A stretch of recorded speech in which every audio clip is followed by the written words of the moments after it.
Okay, അപ്പൊ നമ്മുടെ രണ്ടാമത്തെ ചാപ്റ്ററിന്റെ മൂന്നാമത്തെ ക്ലാസ്സിലേക്ക് നമ്മൾ കടക്കുകയാണ്.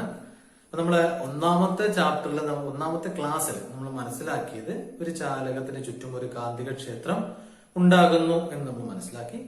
രണ്ടാമത്തെ ക്ലാസ്സില് ആ കാന്തിക ക്ഷേത്രത്തിന്റെ ശക്തി എങ്ങനെ വർദ്ധിപ്പിക്കാം, ആ ശക്തി കൂടി ഒരു കാന്തിക ക്ഷേത്രം എങ്ങനെ നിർമ്മിക്കാം എന്ന ഒരു ഘട്ടത്തിൽ നമ്മൾ എത്തി നിൽക്കുകയാണ്.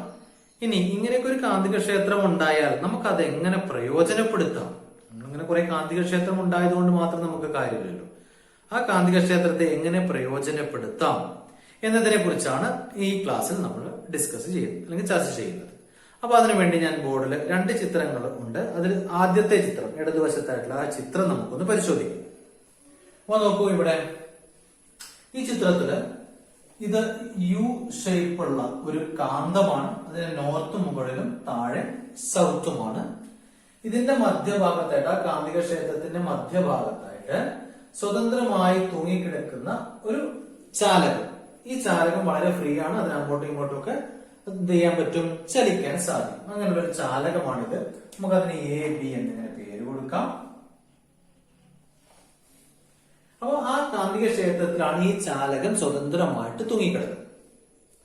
അതിനെ നമ്മൾ എന്ത് ചെയ്തിരിക്കുന്നു, ഒരു വൈദ്യുത സ്രോതസ്സുമായിട്ട് ബന്ധിപ്പിച്ചിട്ടുണ്ട്. ഈ വൈദ്യുതി സ്വിച്ച് ഓൺ ചെയ്യുന്ന സമയത്ത് നമുക്കറിയാം, സ്വാഭാവികമായിട്ടും ചാലകത്തിലൂടെ വൈദ്യുതി ഒഴുകും. എയിൽ നിന്ന് ബിയിലേക്ക് വൈദ്യുത പ്രവാഹം ഉണ്ടാകും.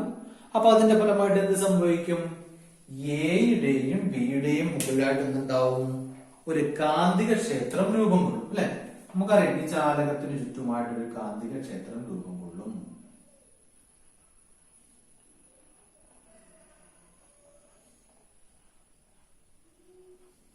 അല്ലെ, ആ ചാലകം ആദ്യമേ എവിടെയാ നിൽക്കുന്നത്, ഈ യു ആകൃതിയിലുള്ള കാന്തത്തിന്റെ കാന്തിക ക്ഷേത്രത്തിലാണ് സ്ഥിതി ചെയ്യുന്നത്. നമ്മൾ പറഞ്ഞു, ഇങ്ങനെ ഒരു കാന്തിക ക്ഷേത്രമുണ്ട്. ആ കാന്തിക ക്ഷേത്രത്തിലായിരുന്നു നമ്മുടെ സ്വതന്ത്രമായി ചലിക്കാൻ കഴിവുള്ള ചാലകം തൂങ്ങിക്കിടക്കുന്നത്. നമ്മൾ സ്വിച്ച് ഓൺ ചെയ്യുന്ന സമയത്ത് നമുക്കറിയാവുന്ന കാര്യമാണ്, ചാലകത്തിലൂടെ വൈദ്യുതി ഒഴുകുമ്പോൾ അതിന് ചുറ്റും ഒരു കാന്തിക ക്ഷേത്രം രൂപം കൊള്ളുന്നു. അപ്പൊ ആദ്യമേ ഒരു കാന്തിക ക്ഷേത്രമുണ്ട്, രണ്ടാമതായിട്ട് ഒരു പുതിയ കാന്തിക ക്ഷേത്രം കൂടി ഉണ്ടായി. എന്ത് സംഭവിക്കും, 2 കാന്തിക ക്ഷേത്രങ്ങൾ അടുത്തടുത്ത് വന്നാല് ഒന്നുകിൽ അത് ആകർഷിക്കും അല്ലെങ്കിൽ വികർഷിക്കും. ഈ രണ്ടായാലും ഈ സ്വതന്ത്രമായിട്ട് നിൽക്കുന്ന വസ്തുവിൽ എന്തുണ്ടാവും, ഒരു ചലനമുണ്ടാകും. അതെങ്ങോട്ടെങ്കിലും ഒന്ന് ചലിക്കും. അപ്പൊ എന്താ നമ്മൾ ചെയ്തത്, നമ്മൾ ഒരു വൈദ്യുതി സ്വതന്ത്രമായി തൂങ്ങിക്കിടക്കുന്ന ഒരു ചാലകത്തിലേക്ക് നൽകുക മാത്രമാണ് ചെയ്തത്. ആ ചാലകത്തിന് അവിടെ ഒരു ചലനമുണ്ടായി. അപ്പൊ ഉണ്ടാകുന്ന കാന്തിക ക്ഷേത്രത്തിന്റെ സഹായത്തോടുകൂടി വസ്തുക്കളെ ചലിപ്പിക്കാൻ സാധിക്കും എന്ന ഒരു കണ്ടുപിടുത്തത്തിലേക്ക് ഈ പരീക്ഷണം നമ്മളെ എത്തിച്ചു. ഓക്കെ, അതിൽ നിന്ന് രൂപം കൊണ്ട ഒരു തത്വമാണ്, ആ തത്വത്തെ നമ്മൾ വിളിക്കുന്ന പേരാണ് മോട്ടോർ തത്വം. കാന്തിക ക്ഷേത്രത്തിൽ സ്ഥിതി ചെയ്യുന്ന വൈദ്യുതവാഹിയായ ചാലകത്തിൽ ഒരു ബലം സംജാതമാകുന്നു. ഇതാണ് കാന്തിക ക്ഷേത്രം. ഈ കാന്തിക ക്ഷേത്രത്തിൽ സ്ഥിതി ചെയ്യുന്ന വൈദ്യുതി ഒഴുകുമ്പോൾ അതെന്തായിട്ട് മാറി, വൈദ്യുതവാഹിയായ ഒരു ചാലകമായി മാറി. ആ സമയത്ത് ഈ ചാലകത്തിൽ ഒരു ബലം സംജാതമാകുന്നു, ഒരു ബലം ഉണ്ടാകുന്നു. അങ്ങനെ ബലമുണ്ടായാൽ ഇത് ചലിക്കും. എങ്ങോട്ട് ചലിക്കും, പി എന്ന ഡയറക്ഷനിലാണോ ചലിക്കുക, ക്യൂ എന്ന ഡയറക്ഷനിലാണോ ചലിക്കുക, ഏത് ദിശയിലായിരിക്കും ഇത് ചലിക്കുക, ഇങ്ങോട്ടായിരിക്കോ നീങ്ങുക, ഇങ്ങോട്ടായിരിക്കോ നീങ്ങുക, അതെങ്ങനെയാ നമ്മൾ തീരുമാനിക്കുക, നമുക്കറിയില്ല അല്ലെ. അത് കണ്ടെത്താൻ നമ്മളെ സഹായിക്കുന്ന നിയമമാണ് ഫ്ലെമിങ്സ് ഇടത് കൈ നിയമം. എന്താണ് ആ നിയമത്തിന്റെ പേര്, ഫ്ലെമിങ്സ് അല്ലെങ്കിൽ ഫ്ലെമിങ്ങിന്റെ ഇടതു കൈ നിയമം. നേരത്തെ നമ്മൾ പഠിച്ചത് എന്തായിരുന്നു, വേറൊരു നിയമം പഠിച്ചിരുന്നു അല്ലെ, ഒരു വലത് കൈ നിയമം, വലത് കൈ പെരുവിരൽ നിയമമാണ് പഠിച്ചത്. ഇവിടെ നമ്മൾ പഠിക്കുന്ന ഇടത് കൈ നിയമമാണ്. എന്താണ് ഇടത് കൈ നിയമം, ഇടത് കൈയിലെ 3 വിരലുകൾ, തള്ളവിരല്, ചൂണ്ടുവിരല്, നടുവിരൽ, ഇവയെ പരസ്പരം ലംബമായി പിടിക്കുക. അപ്പൊ നോക്കുക, എന്താണ് നമ്മുടെ ഫ്ലെമിങ്ങിന്റെ ഇടത് കൈ നിയമം പറയുന്നത്. നമ്മുടെ ഇടത് കൈയിലെ 3 വിരലുകൾ ഏതൊക്കെ? തള്ളവിരല്, ചൂണ്ടുവിരല്, നടുവിരല്. ഇവയെ പരസ്പരം ലംബമായി പിടിക്കുക. അതിനുശേഷം ചൂണ്ടുവിരലിനെ കാന്തിക ക്ഷേത്രത്തിന്റെ ദിശയിലും നടുവിരലിനെ വൈദ്യുത പ്രവാഹത്തിന്റെ ദിശയിലും പിടിക്കുകയാണെങ്കിൽ തള്ളവിരൽ ബലത്തിന്റെ ദിശ നമുക്ക് കാണിച്ചു തരും എന്നാണ് പറയുന്നത്. അപ്പൊ നമുക്ക് നോക്കാം എങ്ങനെയാണ് ആ ദിശ എന്നുള്ളത്. അപ്പൊ നോക്കൂ, ഇവിടെ വൈദ്യുത പ്രവാഹ ദിശ പോസിറ്റീവിൽ നിന്ന് നെഗറ്റീവിലാണ്. ഇവിടുന്ന് അങ്ങോട്ടാണ് വൈദ്യുതി പ്രവഹിക്കുന്നത് എന്ന് പറഞ്ഞാൽ ബോർഡിന്റെ ഉള്ളിലേക്കാണ്. ഞാൻ ഈ ദിശ ഒന്ന് മാറ്റി കൊടുക്കണം നമ്മുടെ സൗകര്യത്തിന് വേണ്ടിയിട്ട്. നമ്മളെ കറന്റിന്റെ ദിശ മാറ്റി കൊടുത്തു. അപ്പൊ ഇവിടെ വൈദ്യുതി ഒഴുകുന്നത് എതിർ ദിശയിലായിരിക്കും. അവിടെ നിന്ന് ഇങ്ങോട്ട് പറഞ്ഞാൽ ഈ പോയിന്റ് ബോർഡിൽ നിന്ന് മുകളിലേക്കാണ്. അതേപോലെ കാന്തിക ക്ഷേത്രത്തിന്റെ ദിശ താഴത്തേക്കാണ്. അപ്പൊ നോക്കൂ, കാന്തിക ക്ഷേത്രത്തിന്റെ ദിശ താഴത്തേക്ക് വരണം. കറന്റിന്റെ ദിശ, കാന്തിക ക്ഷേത്രമാണിത്, ചൂണ്ടുവിരല്. അത് കാന്തിക ക്ഷേത്രത്തിന്റെ ദിശ നോർത്തിൽ നിന്ന് സൗത്തിലേക്ക്, അപ്പൊ താഴത്തേക്ക്. ഇത് കറന്റിന്റെ ദിശ, ബോർഡിൽ നിന്ന് പുറത്തേക്കാണ് നമ്മുടെ ചാലകം നിൽക്കുന്നത്. അപ്പൊ അതങ്ങനെ. അപ്പോൾ ഈ വിരല് ഏത് ദിശയിലാണ്? പി എന്ന ദിശയിലാണ്. അപ്പൊ ഈ ഒരു സാഹചര്യത്തിൽ നമ്മൾ സ്വിച്ച് ഓൺ ചെയ്താൽ ഈ ചാലകം ഈ ദിശയിൽ നീങ്ങും. ഇങ്ങോട്ട്, ഇവിടെ നിന്ന് ഇങ്ങോട്ടാണ്. അതേസമയം വൈദ്യുത പ്രവാഹത്തിന്റെ ദിശ മാറ്റിയാലോ? അപ്പൊ ഇങ്ങോട്ട് നിൽക്കുന്ന കറണ്ട് ഇങ്ങനെ ഉള്ളിലേക്കാകും. അപ്പോൾ തള്ളവിരലിന്റെ ദിശ ക്യൂ എന്നുള്ള ഡയറക്ഷനിലായിരിക്കും. അപ്പൊ അതിങ്ങോട്ട് നീങ്ങും. അപ്പൊ വൈദ്യുതിയുടെ പ്രവാഹ ദിശ മാറുന്നതിനനുസരിച്ച് നമുക്ക് എന്ത് മാറ്റാൻ സാധിക്കും? ചലനത്തിന്റെ ദിശ മാറ്റാൻ സാധിക്കും.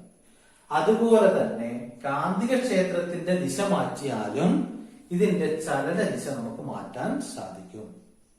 അപ്പൊ ഞാൻ ആദ്യം പറഞ്ഞത് ഫ്ലെമിങ്ങിന്റെ ഇടത് കൈ നിയമം എങ്ങനെയാണ് നമ്മൾ ഇവിടെ ബലത്തിന്റെ ദിശ കണ്ടെത്താൻ ഉപയോഗിക്കുന്നത്. വൈദ്യുത പ്രവാഹത്തിന്റെ ദിശ മാറുന്നതിനനുസരിച്ചും കാന്തിക ക്ഷേത്രത്തിന്റെ ദിശ മാറുന്നതിനനുസരിച്ചും ബലത്തിന്റെ ദിശ മാറും അല്ലെ. രണ്ട് സാഹചര്യങ്ങളാണ്. ബലത്തിന്റെ ദിശയെ സ്വാധീനിക്കുന്ന രണ്ട് ഘടകങ്ങള് വൈദ്യുത പ്രവാഹ ദിശ, അതുപോലെ കാന്തിക ക്ഷേത്രത്തിന്റെ ദിശ.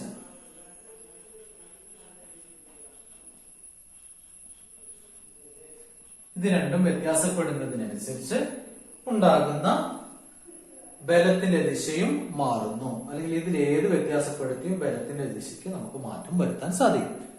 അപ്പൊ ഇങ്ങനെയുള്ള ഈ മോട്ടോർ തത്വത്തിന്റെ അടിസ്ഥാനത്തിൽ പ്രവർത്തിക്കുന്ന ഒരു ഉപകരണത്തെയാണ് ഇനി നമ്മൾ പരിചയപ്പെടാൻ പോകുന്നത്. ഇലക്ട്രിക് മോട്ടോർ അല്ലെ. ഒരു ഉപകരണത്തെ സംബന്ധിച്ചിടത്തോളം 5 കാര്യങ്ങളാണ് നമുക്ക് അറിയേണ്ടത്. ഒന്ന്, അത് പ്രവർത്തിക്കുന്നത് ഏത് തത്വത്തിന്റെ അടിസ്ഥാനത്തിലാണ്. രണ്ടാമത്, അതിൽ നടക്കുന്ന ഊർജ പരിവർത്തനം എന്താണ്. ഇനി ആ ഉപകരണത്തെ സംബന്ധിച്ച് ഒരു ചിത്രം നിങ്ങൾക്ക് വരയ്ക്കാൻ സാധിക്കുമോ? അതിലെ ഭാഗങ്ങൾ നിങ്ങൾക്ക് അടയാളപ്പെടുത്താൻ സാധിക്കുമോ? അതിന്റെ പ്രവർത്തനം പറയാൻ സാധിക്കും. ഇങ്ങനെ 5 കാര്യങ്ങൾ. അപ്പൊ നമ്മൾ ആദ്യമേ അതിന്റെ പ്രവർത്തന തത്വം എന്താണ് ഇലക്ട്രിക് മോട്ടോറിന്റെ പ്രവർത്തന തത്വം? ഒറ്റ വാക്കിൽ നമുക്ക് പറയാം, മോട്ടോർ തത്വമാണ് ഇലക്ട്രിക് മോട്ടോറിന്റെ പ്രവർത്തന തത്വം. എന്താണ് മോട്ടോർ തത്വം? കാന്തിക ക്ഷേത്രത്തിൽ സ്ഥിതി ചെയ്യുന്ന വൈദ്യുതവാഹിയായ ചാലകത്തിൽ ഒരു ബലം സംജാതമാകുന്നു. ഇനി 2, ഇലക്ട്രിക് മോട്ടോറിലെ നടക്കുന്ന ഊർജ പരിവർത്തനം എന്താണ്?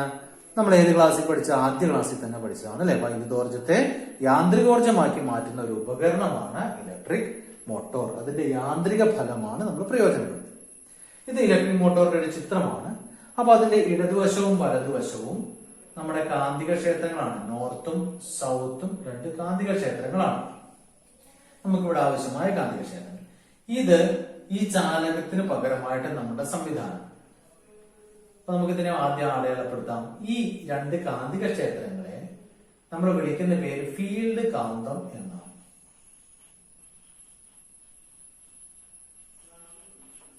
രണ്ടാമത്തെ ഭാഗം, ഇതിന്റെ മധ്യഭാഗത്ത് നമ്മൾ ഈ പറഞ്ഞതുപോലെ സ്വതന്ത്രമായിട്ട് ചലിക്കാവുന്ന ചാലകം. അതിന് പകരം നമ്മൾ ഇവിടെ എന്താ ഉപയോഗിക്കുക?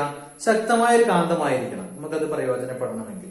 അതിനുവേണ്ടി ഒരു പച്ചിരുമ്പ് കോർ, അതിന് മുകളിൽ കവചിത ചെമ്പ് കമ്പി കൊണ്ട് ചുറ്റിയ ഒരു സംവിധാനം. അതിനെ നമ്മൾ ആർമേച്ചർ എന്ന് വിളിക്കും.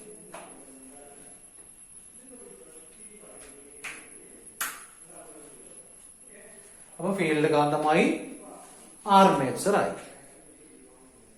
ഈ ആർമേച്ചർ ഭ്രമണം ചെയ്യുമ്പോഴാണ് എന്ത് ചെയ്യുക, നമുക്ക് യാന്ത്രികോർജം ലഭിക്കുന്നത്.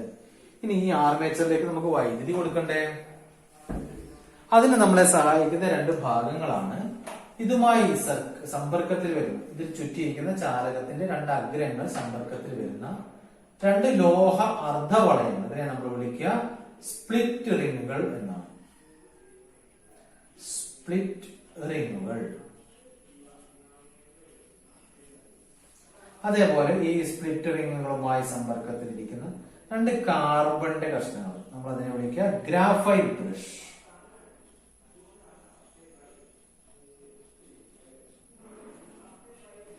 അപ്പൊ എന്തൊക്കെയാണ് ഇലക്ട്രിക് മോട്ടോറിന്റെ പ്രധാന ഭാഗങ്ങള്? കാന്തിക ക്ഷേത്രം പ്രദാനം ചെയ്യുന്ന ഫീൽഡ് കാന്തം, പച്ചിരുമ്പ് കോറിന് മുകളിൽ കവചിത ചെമ്പ് കമ്പി കൊണ്ട് ചുറ്റിയ സംവിധാനം, അതിനെ നമ്മൾ ആർമേച്ചർ എന്ന് വിളിക്കുന്നു. ആ ചുറ്റിയ കമ്പിയുടെ രണ്ട് അഗ്രങ്ങൾ സമ്പർക്കത്തിലിരിക്കുന്ന രണ്ട് ലോഹ അർദ്ധവളയങ്ങൾ, അതിനെ നമ്മൾ സ്പ്ലിറ്റ് റിങ്ങുകൾ എന്ന് വിളിക്കുന്നു. ഈ സ്പ്ലിറ്റ് റിങ്ങുകളുമായി സമ്പർക്കത്തിലിരിക്കുന്ന രണ്ട് കാർബൺ കഷ്ണങ്ങൾ, അതിനെ നമ്മൾ വിളിക്കുക ഗ്രാഫൈറ്റ് ബ്രഷ്. ഇങ്ങനെ 4 ഭാഗങ്ങളാണ് ഇലക്ട്രിക് മോട്ടോറിനുള്ളത്. ഇനി എങ്ങനെയാണ് ഇലക്ട്രിക് മോട്ടോർ പ്രവർത്തിക്കുക? സ്വിച്ച് ഓൺ ചെയ്യുന്ന സമയത്ത് വൈദ്യുതി ആർമേച്ചറിലേക്ക് എത്തുന്നു. ആർമേച്ചർ കാന്തവൽക്കരിക്കപ്പെടുന്നു, അല്ലെങ്കിൽ ആർമേച്ചറിൽ ഒരു കാന്തിക ക്ഷേത്രം ഉണ്ടാകുന്നു. ഫീൽഡ് കാന്തത്തിലെ കാന്തിക ക്ഷേത്രവും ആർമേച്ചറിലെ കാന്തിക ക്ഷേത്രവും തമ്മിലുള്ള പരസ്പര പ്രവർത്തനം മൂലം ആർമേച്ചർ ഭ്രമണം ചെയ്യുന്നു. ഓക്കെ, വളരെ സിമ്പിൾ ആണ്. ഒന്നുകൂടെ ഞാൻ പറയാം. വൈദ്യുതി നൽകുന്ന, സ്വിച്ച് ഓൺ ചെയ്യുന്ന സമയത്ത് ആർമേച്ചറിൽ വൈദ്യുതി എത്തുകയും ആർമേച്ചർ കാന്തമായി മാറുകയും ചെയ്യും. ആർമേച്ചറിലെ കാന്തിക ക്ഷേത്രവും ഫീൽഡ് കാന്തത്തിലെ കാന്തിക ക്ഷേത്രവും തമ്മിലുള്ള പരസ്പര പ്രവർത്തനം മൂലം ആർമേച്ചർ ഭ്രമണം ചെയ്യുന്നു. ഇത്രയേ ഉള്ളൂ മോട്ടോറിന്റെ പ്രവർത്തനം എന്ന് പറയുന്നത്. അപ്പൊ ഈ പ്രവർത്തനത്തിന്റെ കൂടെ തന്നെ നമ്മൾ അറിഞ്ഞിരിക്കേണ്ട ഒരു കാര്യമുണ്ട്. ഇതിന്റെ ഈ പറഞ്ഞ അർദ്ധലോഹ വളയങ്ങളും നമ്മുടെ ഗ്രാഫൈറ്റ് ബ്രഷും ചേർന്ന സംവിധാനത്തെ നമ്മൾ വേറൊരു പേരിലാണ് വിളിക്കുക, split ring commutator. Split ring commutator.